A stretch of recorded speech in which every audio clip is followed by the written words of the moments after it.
Hello everyone, welcome to Build New America. Today we got a nice video. We're gonna talk about how to know investigation for the assassination of Donald Trump, and we're gonna see what the media said and let's see what they have to say.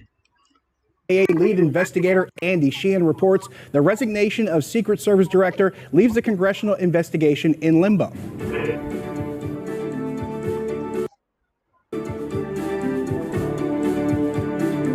After walking the farm show site yesterday, members of the House Homeland Security Committee said the security failure was obvious, leaving no question Director Cheadle should step down.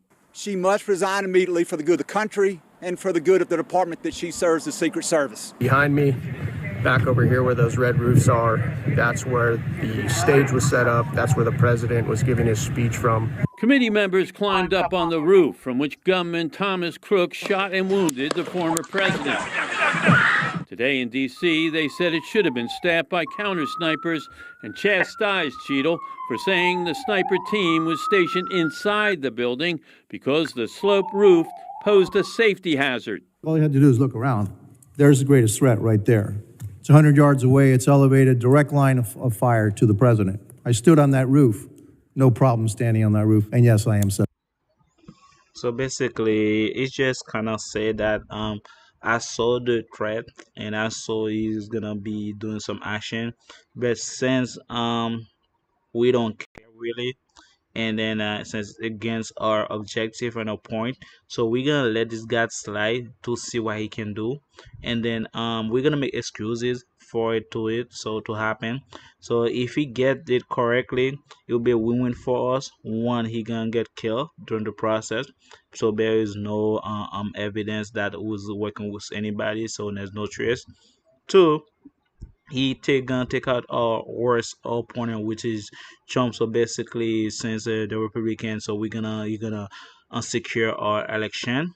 And three, on top of that, we're gonna look like even though we did something wrong, it's gonna be that much because people are not gonna remember much since our objective was to take him out. So basically, so since he's out, so it's a win-win for us because the people in charge gonna protect us and they're not gonna hold us accountable. That's why you see after all those assassinations, there was no arrest gonna be made, and the people has to pressure her to step down.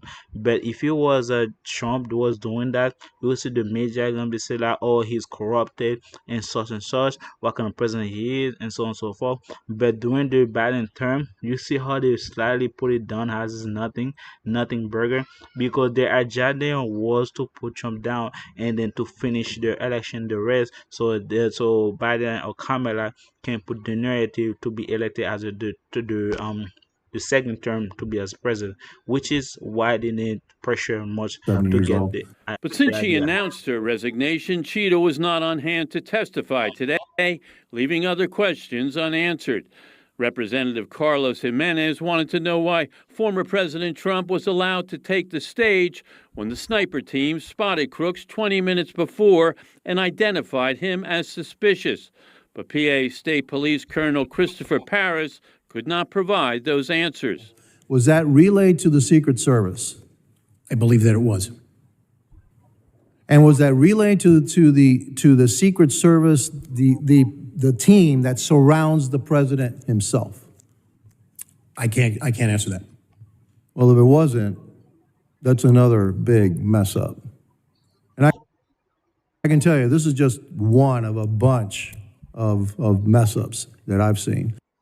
So basically, they tell him that if he's not the Secret Service job to look around and secure the perimeter, and then on top of that, to make sure everyone is safe, so everyone's on point and there's no suspicious activity to handle the threat before it happened. So if you say it was not the U.S. Secret Services, they're gonna seem like, oh, what's your job to do?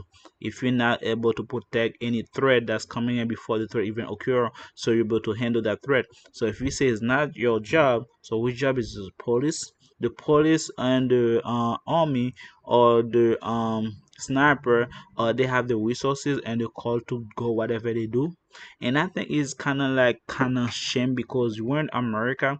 I understand if it was other country, so I would totally get it. But in America, which is a lack of leadership, a lack of training, and then I believe that now people see clearly, even if the secret services are that bad, what about the cops? What about the security guard? So who really has a proper training to protect us? Because the people in power they can even protect. So what about us as a citizen? Are they willing gonna protect us? What they mind into it? So who's really they fighting for? Are they fighting for the American dream? Are they fighting for themselves? Or they have other agenda or the alternative? Because at the end of the day, we have to go out there. We got to make a living. What about the street? Is not secure. The street is not safe. So how we gonna go out there and provide for family? How gonna go out there to make sure that there's no one gonna come to our house or there's no threat gonna be come to us? Because if they're not able to protect the president, the ex-president or the future president, how about you? Are you different than them? Are you have to question yourself? Are your life really in danger? Or you gotta protect yourself in order to survive from daily basis, because at this point we have a lot of question about not only the security or the president or the hierarchy, either the senate or the congress, whoever it is, but about ourselves as a citizen that has no money to pay for the protection. And even the people that pay for the protection, they're not even sufficient or adequate enough to come and strengthen the threat. So, or it's just a crappy job they're doing because of Trump, or they want to make sure that he went out and then make sure that he go shut down for good. So move on to next phase of their plan, or either that. I don't know. I'm just speculating here. Let's see what does he say, which is sad and terrifying for me. But Cheadle's appearance before the House Oversight Committee yesterday proved equally frustrating. While taking full responsibility for the security failure, she declined to answer specific questions, citing the ongoing investigation. We were deputy assistant directors together. Former Secret Service agent and Pittsburgh native Ron Layton, who served with Cheadle, said this refusal to be forthcoming likely sealed her fate. The American people needed to know, hey, number one, you guys screwed up. But number two, and perhaps this is the most important piece, hey, we messed this up. We are going to fix it. This is how we are going to fix it. You can do all of those things without compromising an ongoing investigation. But now Congress is full of questions, but for the moment, no one to answer them. Secretary of Homeland Security Alejandro Mayorkas has appointed a bipartisan committee to investigate security at the site, but that will take several weeks and a maximum of 45 days. Andy Sheehan.